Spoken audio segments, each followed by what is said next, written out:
Hi, my name is Jason Chanko. I'm an applications engineer here at Siglent Technologies. Today we're going to do a quick tip on the SDS1000X-E oscilloscope.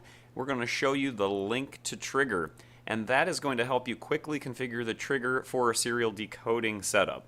In this case, I've got an I2C signal from one of our demo boards. Channel 1 is going to a clock for the I2C signal. Channel 2 is the data line.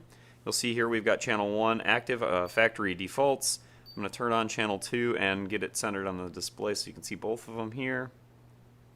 And we'll go to normal trigger, and now we've got an edge trigger, and we could go and select serial from here and get a stable serial trigger, but I'd like to show you a faster way to do that.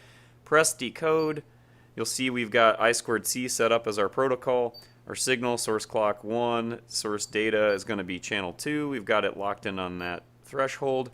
Now I'm going to back out on the horizontal time base, and you'll see that with the edge trigger it's bouncing around considerably. We don't have a really stable trigger, and our data is, because we don't have a stable trigger, we're bouncing all over the place.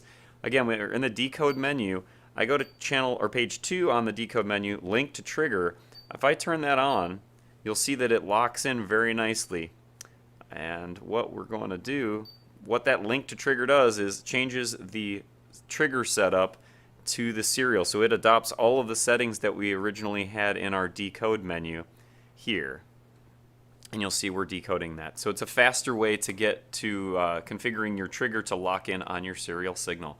Hope that helps. If you need anything, please contact your local Siglent office. Thank you and have a great day.